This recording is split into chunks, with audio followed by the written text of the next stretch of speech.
Hola chicos, espero que se encuentren muy bien. Hoy iniciamos nuestro tema 12 y por lo tanto en la semana 12 estamos a punto de culminar nuestro semestre y el día de hoy vamos a terminar con los contratos que encuadran en la clasificación de contratos de prestación de servicios. Como su nombre lo dice, el día de hoy vamos a ver o a estudiar el tema que se llama contrato de prestación de servicios profesionales. Este contrato es un contrato muy interesante porque se refiere a la prestación de servicios especializados que te puede proporcionar cualquier persona que tenga un conocimiento específico en determinada profesión, oficio, ciencia, arte o técnica.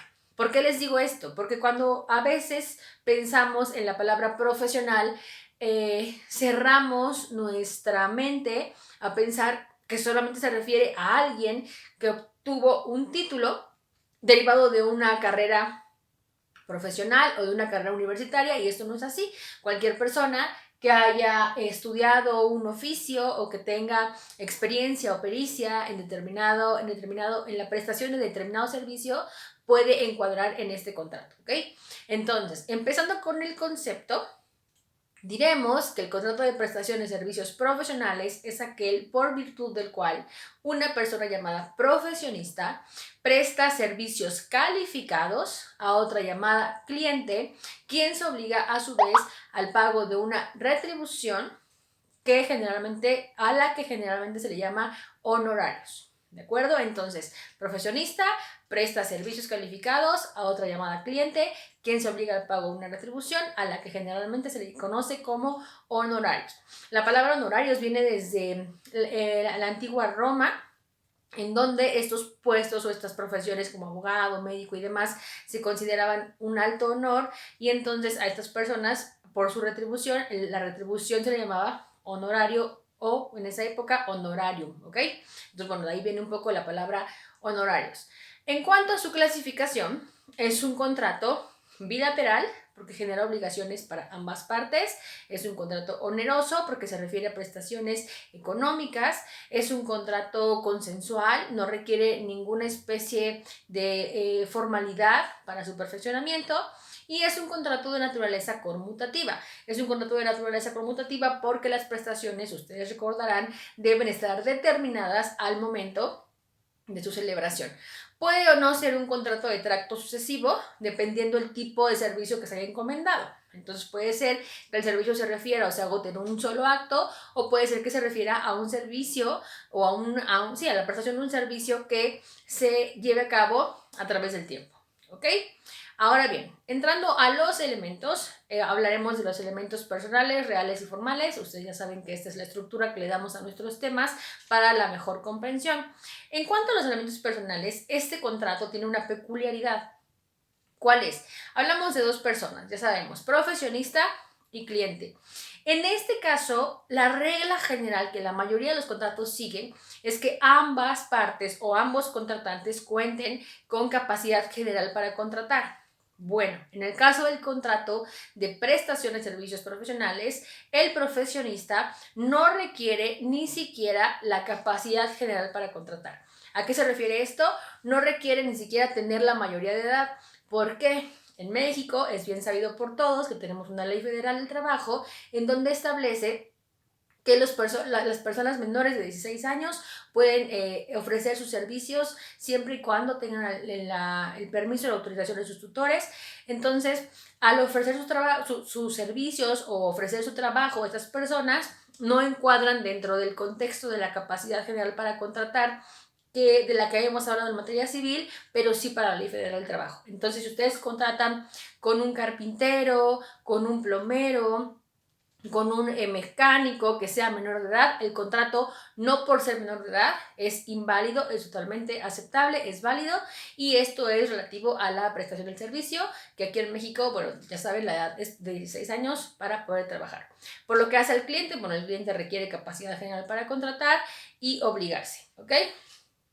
Por lo que se refiere a los elementos reales. Los elementos reales, prácticamente estamos hablando de dos elementos reales que son la prestación del servicio y el pago de los honorarios. La prestación del servicio debe ser un servicio calificado, especial, sobre el cual el profesionista tenga amplio estudio o amplio conocimiento que pueda desempeñar de una manera idónea y apta para lo que le fue contratado. Y bueno, en caso de que esta persona ejerza un servicio para el que la ley requiere título y no lo haga, además de las responsabilidades en las que podrá incurrir, no tendrá derecho al pago de la retribución, ¿ok? Por lo que le hace la retribución, ya sabemos, ya les mencioné, se llama honorarios. Y para el pago de esos honorarios, bueno, la regla general es que ambas partes se pongan de acuerdo, que previo al inicio de la prestación del servicio, las partes pacten cuánto va a ser el pago, la retribución o de qué forma va a ser pagada. Y en caso de que esto no sea así, es decir, en caso de que las partes no se pongan de acuerdo, los honorarios serán pagados de acuerdo a varios criterios. Las costumbres del lugar, el tipo de servicio prestado, la situación económica del cliente e inclusive hasta la reputación profesional ya adquirida del profesionista, ¿ok? Entonces, la regla general es que se pacten los honorarios y de no ser así, se atenderán a estos criterios que les acabo de mencionar. Por lo que hace a elementos formales, este contrato, como ya les mencioné, no es un contrato formal, no requiere ninguna formalidad, es un contrato que se perfecciona por el simple consentimiento, pero bueno, sí les recomiendo, como siempre, que si ustedes en su calidad de abogados van a celebrar en algún momento un contrato con un cliente, pues redacten un contrato de prestación de servicios. Yo les haré llegar un formato que es muy sencillo, muy básico, para que ustedes puedan verificar cuáles son las cláusulas básicas y el contenido básico de este contrato. Ahora bien, por lo que hace al contenido obligacional, ¿cuáles son las obligaciones tanto del profesionista como del cliente?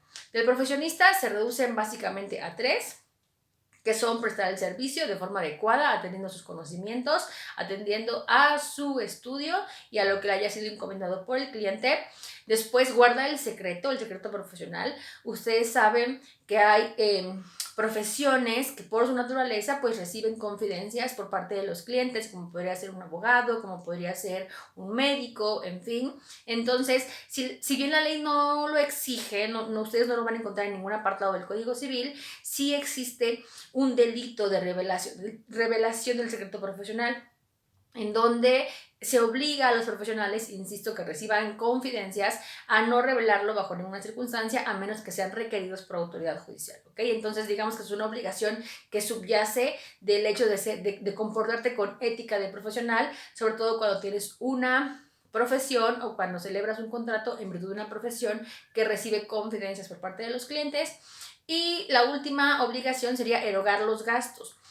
Ustedes recordarán que en el contrato de mandato, el mandante debía anticipar al mandatario los gastos que se pudieran causar por la ejecución del mandato. Bueno, en este caso no es así. En este caso, el profesionista debe erogar los gastos que sean necesarios para la ejecución de su contrato y posteriormente, una vez que haya sido prestado el servicio, el cliente tiene la obligación de retribuirlos, ¿ok? Pero aquí no es como el mandato que se deben anticipar, sino que el profesionista los debe realizar, inclusive los puede incluir dentro de su retribución por concepto de horarios y ya al final los paga el cliente, ¿de acuerdo? Estas serían las obligaciones del profesionista. Y las del cliente, pues son pagar la retribución o pagar los honorarios y restituir los gastos que haya erogado el profesionista en virtud de la prestación del contrato. Muy bien. Y bueno, ya por último, este es un contrato bastante sencillo, bastante concreto. Las formas de terminación, bueno, la forma de terminación no tiene formas de terminación específicas, son la revocación, la renuncia, el agotamiento natural, el vencimiento del plazo, si es que hubiera sido establecido en un plazo, o el agotamiento natural se referirá al cumplimiento del servicio para el que el profesionista fue contratado. ¿De acuerdo? Insisto, es un contrato muy sencillo, muy básico. Les iré complementando la información el transcurso de los días. Cuídense mucho y seguimos en contacto. Bye.